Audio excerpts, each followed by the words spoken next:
So my name is Gaston Dikanza Mabaya. So I'm within Mabaya, but I go by within Masamba, my family name. Okay, we came from Democratic Republic of Congo. I arrived with 2 kids on June 13, 1999. And my wife came later on. 2 days after, June 15, the same year. I think in leaving Congo, I was very excited.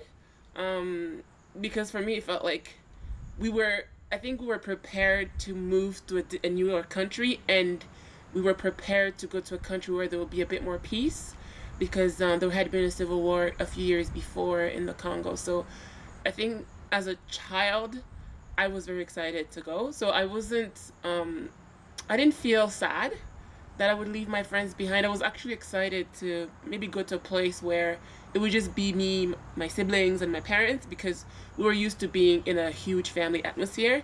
And so sometimes I missed having that time with just my parents and my siblings. So I was really excited because we left during the exam period, so I didn't have to do my exam. So I was really excited just to not have to do my exam and just move to a new country. Being abroad, you look forward. I think North America is always like a dream, right? To be in Canada or even the States, I guess. So from Africa or from even Europe, people long to come to Canada. So it was with a lot of joy that I embraced the news. We were at the same time happy and a bit upset. Happy because we got that good answer. Upset because we didn't have enough money to pay all the expenses, I mean the ticket, and keep some money for living here. So what we did, we sold one of our houses, and that wasn't easy because they gave us just 2 weeks to leave. Things were going worse and worse in terms of education, in terms of employment, in terms of security. Since our oldest son was already in Europe, we said maybe that would be a good thing to bring all of them somewhere else, because that would be unfair to keep just one in Europe, well educated, and other ones here. We landed in Montreal. We got the paperwork, we got a good help, and then we got another plane from Montreal to Toronto. Someone was waiting for us, but I was late because our plane was late from Montreal. She came 2 days after, so I had to find an apartment, because the first night we went to there was a motel. So with a family of 7, you are not going to stay in a motel for a long time. So between 3 days, all the family were there. So we were really very happy. And that time, we didn't know what we are going to face, right? We were just, we are starting new life, everything will be okay, we are well educated, we are going to work, so we're very happy. Can I mention that we were going to eat at the fast food the 2 first days, and later on my wife said, no, I need to cook myself here, because you are losing money. The guy who came to welcome my husband and the 2 kids, he came to welcome me to the Toronto airport, but after that they left. So we have to face the reality of country ourselves. So that's why I mentioned my husband, because everything, we were just looking on the newspaper to find all the stuff, and then my husband came and said, you know, this country, if you don't know how to write, how to read, don't come, because you will be lost. Tomorrow or Tuesday morning. We'll get it Tuesday morning. The challenge was first the language, because when you came here, you had to start school in English, so the challenge was the language first.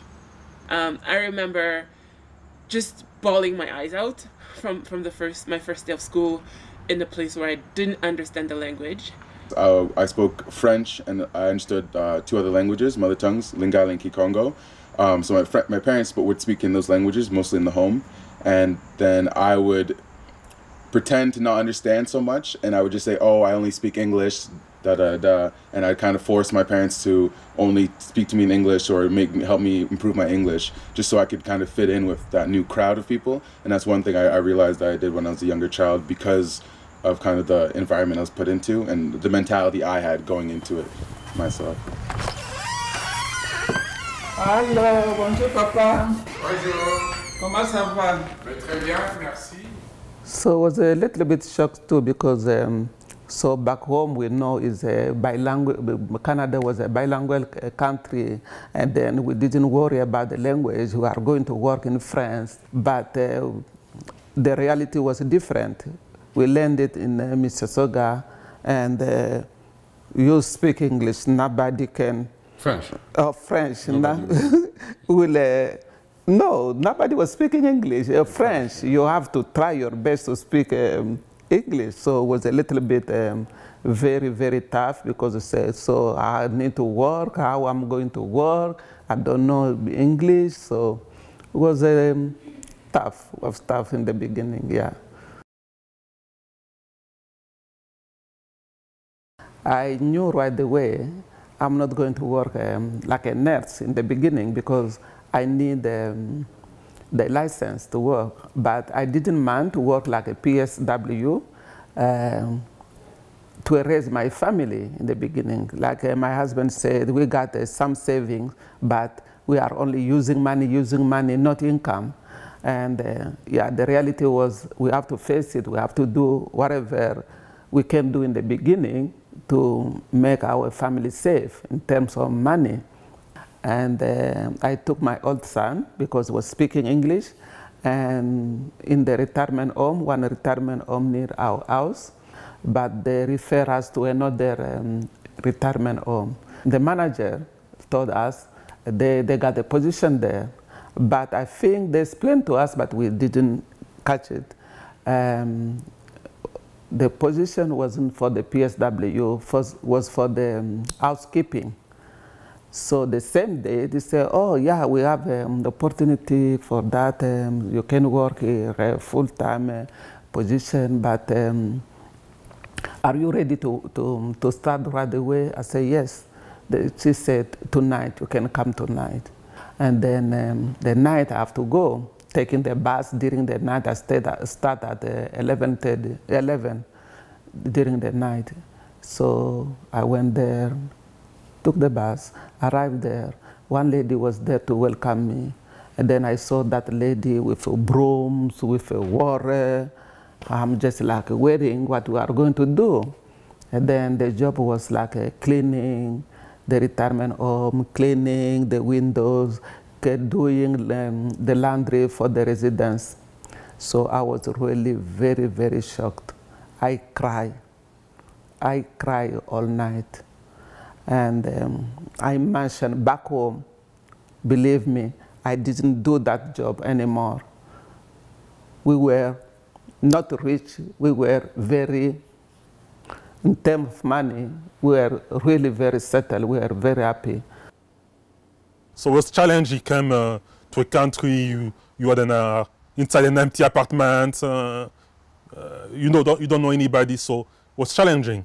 And first I don't want to stay here because when we came here, where we left everything behind and we came here, we have nothing. I had asked him whether or not, why are we here? Why did you bring us to a place where we're suffering? In Congo we had drivers, we had chauffeurs, we had a vehicle, and why did we have to come here and suffer so much? Did you kill anyone back home? Why are we here? And I think my dad, his response was that maybe today you don't understand why I did this. Maybe for me it was a mistake, but certainly it was not a mistake for you. I had to find a university here, so that was tough because at the end, even though I came in the summer, it was too late to apply for university. So I had to wait for a few months to start the winter session, and I had to find a new system, a new way of being admitted to university. So that was the toughest challenge back then. should mention as well, our daughters later on started working as well. Noella was doing Part-time at McDonald's. McDonald's, and Serge, the oldest one, was working part-time at the airport, Air France. Gracie was selling, was selling, not to sell, but was distributing the newspaper. You know, that kind of stuff, yeah. Because she was so young. But you know that money there, everybody was making, was helpful for the family. Yeah. Because I think the first computer, the kids, they put money together. Everybody. And we bought our first computer. The desktop. Because in the beginning, when we came, the kids have to go to school, and then all the homework, they need all typed and everything. Typed and the print and so. Otherwise you go to the library. You go to the library, they give you 1 hour. And then between 1 hour, they didn't finish the work. That was urgent for us to buy a computer. So. That was a bit stressful because we had to face expenses. You know, the apartment we were paying $1,200.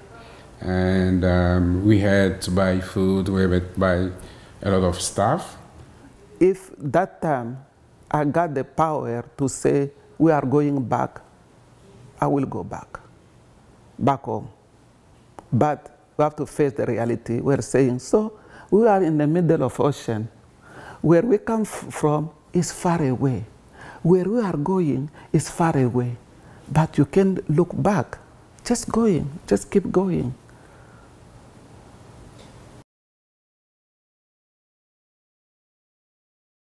It was very hard to get the first job in terms of timing. There was a job offer in Toronto, so I applied to that job. What was amazing that the response I got after was that I didn't have Canadian experience, so that was very shocking. But finally, I got a job at Human Resources. That time, I was going like someone is going to work, because I read a lot. And I was working on my own resume and my job search. So many people, many newcomers were coming, they were struggling with the computer, just from the start, how to do this, how to do this. So I was spending part of my time to help them. And the manager of that office noticed that, and one day she came to me to say, you know what, I have an over budget, and the fiscal year will end in March, so I still have a little bit of money. Can I offer you a position for 2 months?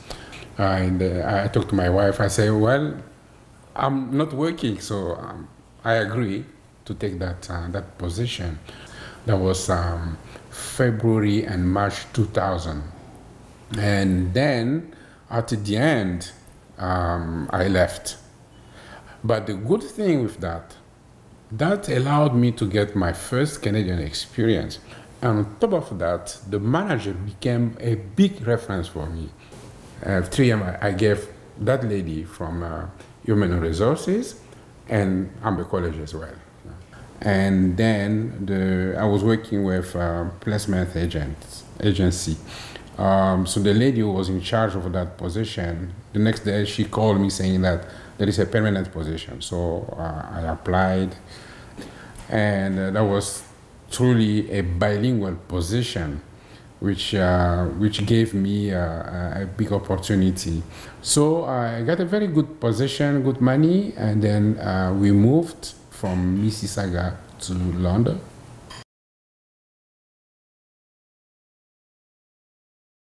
I would say that I felt welcomed in London because of the timing in which I got here. Grade 9, a time when everyone is just making new friends.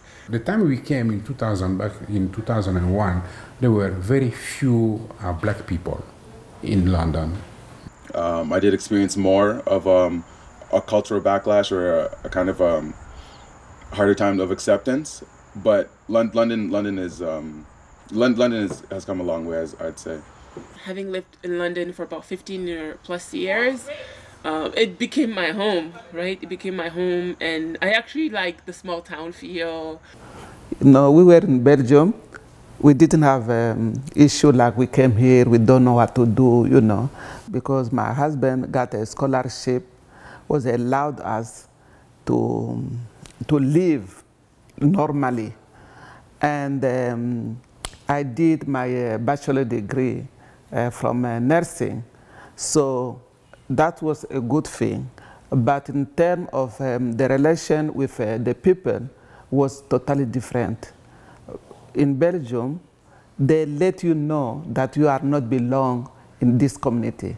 They are not going to say it, but the body language, you will see it. But Canada is different. Even we were struggling for money in the beginning, but the people, they were very, very, very welcome. They want to help you. They want to encourage you. Life in Canada is good. You are going to be okay. Believe me, Canada is a good country for newcomer. So as a host community in Canada, I think it's important to be respectful of newcomers and to make everyone feel at home and make everyone feel that as if they have an opportunity to really be the best that they can be in life. So I think respect and being loving and caring, those are very important attributes to have as a host community. So when you are in Belgium, you say, I have to go back. But when you are here, you feel home. I'm home here, so I can breathe.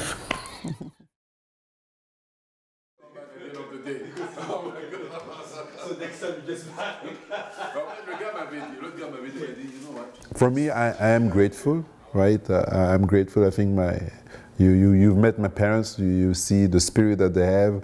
We have learned to appreciate every little thing we can have in life, right? So the land has given us more than we could expect, right? And we are very grateful for it. So you need a little bit martini? Or? Yeah, that's good. I'm going to get the new one? What are your future aspirations? You know?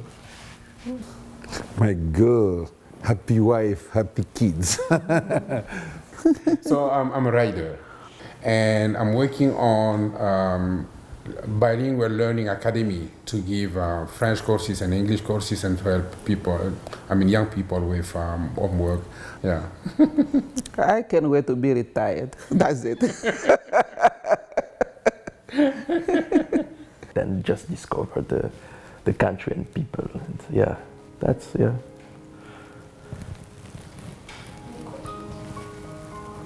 Just thank you.